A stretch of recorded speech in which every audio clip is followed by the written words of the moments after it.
Hey, it's Wednesday, time for another Action Figure Adventures video here on SEO Toy Review. Today, Baby Skeletor and I are taking a look at two G.I. Joe Collectors Club exclusive action figures. We've got the Cobra Savage Fighter Kangor and the Cobra Supreme Leader Cobra Commander. Both of these figures are part of the Collectors Club Figure Subscription Service 7. Pause it here to read Kangor's bio, and here for Cobra Commanders. Here we've got our two figures out of the package. I think we're going to start with Cobra Commander. Here we've got Cobra Commander in some Arctic gear.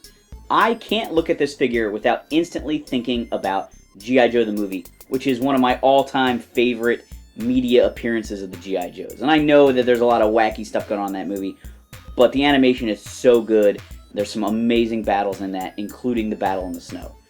So for me, I really wish this figure matched that cartoon appearance better. I wish he was the cartoon color blue on his helmet.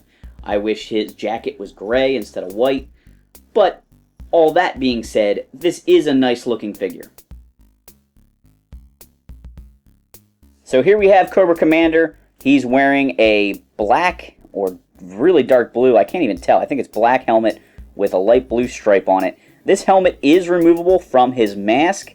This is reused from another figure. I never have really been a fan of the fact that the mask and the helmet are separate pieces. I just feel like it makes it so the helmet can like position itself in weird ways. But, you know, that's the way they sculpted it, and so that's fine.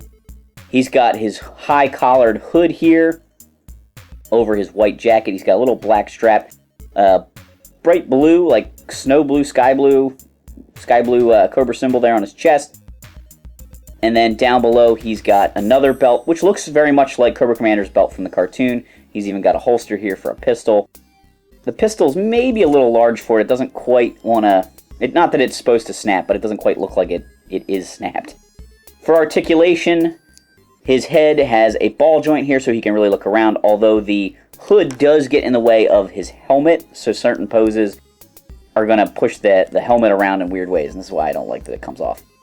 He's got good joints at the shoulders there, ball joints with hinges. He's got a rotation at the elbow there as well as a hinge. He does have wrist swivels. That's good. At the wrists there, they can spin around. There is not a hinge there. Some of the modern figures do have hinges, just a few of them. So that's pretty good. He's got a twist at the waist here. Then you come down here to his long coat tail, which ruins all the articulation in his legs, but there's no real way of doing this kind of a outfit without ruining the articulation, unfortunately. So you can't put him in a stun or in the Thunder Machine to recreate those scenes from the movie. You know, that's just kind of how it works. He does have hip joints and knee joints inside the robe there.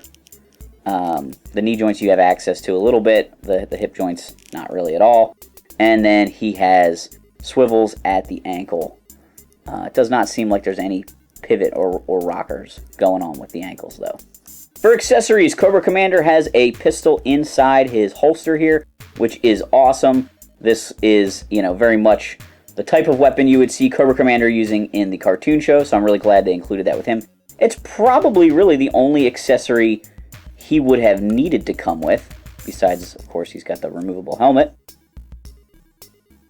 But he came with two additional accessories, which, you know, I guess that's nice that the club's going all out. He's got his white laser pistol thing here, which I think is a little bit goofy. He's got a Cobra Scepter staff, which is very nice. It's a great accessory, although I don't really see Cobra Commander using this outside of the base, so I'm not sure if he's going to use this in battle in the snow. And his last item is his stand with his name on it. Interestingly enough, this one's in white. Next up, we've got Kangor, and Kangor is a figure based on a European version of a G.I. Joe figure. Obviously, this guy looks a lot like the Cobra figure Big Boa. Some slight paint differences. A little bit darker flesh tone to give him that South American look. And I wasn't super excited they were releasing him because I have the original Big Boa that the club released. Maybe it's cool for people that missed out on that first wave to get a Big Boa-like figure. And I know there are people that are fans of the international figures, so it's nice for them too. But I would have kind of enjoyed seeing a newer character.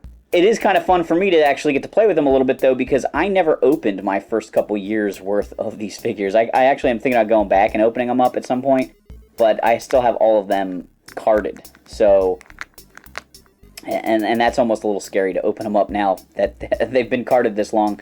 Some of them have gone up in value quite a bit, so cracking them open might not be the best investment for me. So he's got the big boa helmet here, but it's painted in almost all black with some red on it instead of the light colors that it had in the American scheme. I really like the spiked mohawk on it. That turned out awesome. His web gear with the spikes on it is also really good. It's a little bit loose, but I guess that's good. Better than it being too tight and not being able to pose it around. He's got a bare chest and plain arms. He does have fingerless gloves on his hands, which look good for a boxer when you're not using his boxing gloves. His pants are blue. His sort of codpiece thing that was on the original figure is just painted on there. He's got a couple little straps here, and he's got big old boots. So for his articulation, the head moves around great on a ball joint. He's got standard G.I. Joe shoulders that can spin and swivel and hinge. He's got a rotation point and a hinge at the elbow there. And then, of course, his wrists can spin around also. He's got a swivel in his waist, just like right through his abs. He's got those great G.I. Joe hips that move around. Although his legs are a little bulky, especially this one here. It feels like it's not really limited, but maybe just a hair less articulation than you get with a lot of the characters. Double jointed knees, which are always good for getting guys to crouch down. And he's got swivels at the ankles. No rocker there, though. For accessories, Kangor comes with a set of weights. These are pretty cool little accessories if you want to have a diorama of him training cobras. You know, you can have people working out with the weights. You can have him throw a weight at somebody, which is kind of cool. He also comes with a set of boxing gloves, which were a classic of Big Boa's. The interesting thing with these is that you actually plug these in instead of his hands. So the original figure had gloves that fit over the figure's hands. This guy, you gotta pull out the hands and plug in the boxing gloves, which I think is how I'm gonna keep mine. So I'm gonna switch this once and probably not worry about it again. They come out pretty easy, which I'm happy about. I didn't want to, obviously break anything. His boxing gloves are red and they have black Cobra emblems on them. He looks great like that. And then his final accessory, the accessory that kind of relates to his name, but the accessory that I think is pretty disappointing with this figure is Kangor's kangaroo. And at first glance, it looks fine. In the package, I thought it looked fine. But when you touch it and you start to look at it, you realize this is really cheap. This isn't Order, this isn't Mutt, this isn't Freedom, this isn't any of the other pets that are fully sculpted and feel like they're made out of the same kind of plastic as a Joe. This feels like a cheap dollar store animal, and it's even got the hollow belly cavity. And for me, considering the fact that this figure has no new parts, he's a repaint of a figure the club's already done, I feel like this is kind of unacceptable. Kangor also comes with a stand with his name on it. In hindsight, this is not really one of the best sets of figures the club has released. I do like the Cobra Commander, even though I wish he was actually matching the cartoon show. He's still a good-looking figure.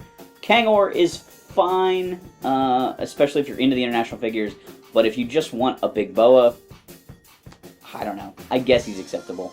As far as that kangaroo, though, what a letdown. Thanks for watching this Action Figure Adventures video. Do Baby Skeletor a favor, hit that like and subscribe button.